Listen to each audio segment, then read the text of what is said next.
اللهم صل وسلم وبارك على سيدنا محمد وعلى أصحابه أجمعين. النهاردة هنعمل روتين سريع مع بعض قبل ما نبدأ نطبخ ولا أعمل أي حاجة. همسح الرخام مسحة حلوة، وامسح كتل الشاي وكتل القهوة، ونظبط الرخامة بتاعتنا كده، ونخش على الرخامة التانية همسحها مسحة حلوة برضو. أنا مسحت هنا دي بحط عليها الشاي والقهوة، أعمل الشاي هنا والقهوة هنا، يعني كوفي كورن. هنا بقى بمسح الرخامة الكبيرة ديت، احط هنا الشاي واليانسون والنعناع، وحاطه السكر هنا البرطمانات كنت غسلتها، فرغت الشاي فيها وفرغت السكر والنعناع واليانسون في البرطمان اللي في النص. هنا الطبق ده بحط عليه بيض، جايبه طبق بيض بقسمه، بحط نصه في الطبق بتاع البيض ده لغايه ما يخلص، واقوم جايبه بقى التاني اقوم احطه، ما بحطوش كله مره واحده، احط ده ما يخلص مني وكده، واقوم جايبه التاني احطه هناك برضو عند الشاي والسكر. وهنا الرخامه بتاعتنا لازم تكون نضيفه ونعقمها، علشان هنا الاكل والشرب بنعمل الاكل والشرب عليها النظافه يعني.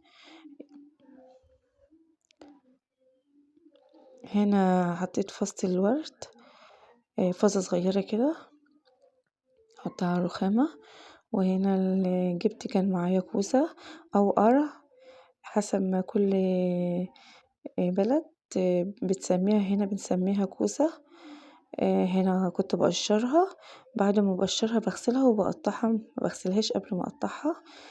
هنا بقشرها الصراحة ما بعملهاش بالمقورة ولا كده، انا بقشرها بالسكينة عادي بستسهل وكده. وهنا بقى بقطعها، انت ممكن تقطعها نصين، ممكن تقطعها زي ما انا بقطعها كده، انا بقطعها دواير كده. انا كنت شطفتها وبقطعها.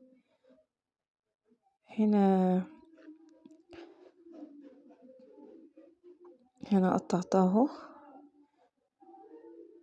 ما ننساش نصلي على الرسول، اللهم صل وسلم وبارك على سيدنا محمد وعلى آله وصحبه أجمعين.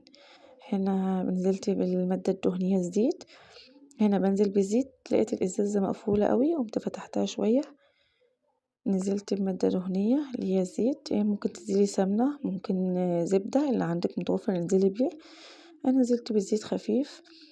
هنا بصلاية مقطعاها قطع صغيرة ولا كبيرة وسط، بتبلها كده يعني بصفرها تصفيرة خفيفة. هنا نزلت بطماطم متسبكة كانت عندي في الفريزر، ههد عليها النار لغاية ما تفك تتسبك مع نفسها كده. هنا نزلت بنص معلقة ملح ومعلقة سكر كبيرة عشان الحموضة، بس انا ببقى اقلل السكر، بس عشان الكوسة انا بحط فيها معلقة سكر كبيرة لان الكوسة بنحط لها سكر. ونزلت بنص معلقة فلفل اسمر. عامة السكر بنحطه في التسبيكة عشان الحموضة وكده. هنا نزلت بالكوسة، هقلبها تقلبة حلوة كده مع البهارات والتسبيكة، وهدي عليها النار لغاية ما تتشرب من التسبيكة وكده. هنا قلبتها بتتشرب من التسبيكة، وما بزودلهاش نقطة مية لغاية ما بحس ان هي اتشربت كده، وزودت لها شوية مية، كوباية مية، وبعدين سيبتها برضو لغاية ما استوت. بوريكم هنا كانت استوت. التسبيكة بتاعتها انا بحبها كده لا خفيفة ولا تقيلة قوي في الوسط. طبخت شوية رز جنبها وقضينا اليوم. احنا طالعين بقى من رمضان لازم نغير بقى ذوقنا، لحمة وفراخ وبط، نغير بقى شوية. هنا كانت خلصت، قدمت طبق رز وقدمت طبق كوسة وجبت حتة مخلل، وده اليوم بتاعنا، يا رب يكون عاجبكم.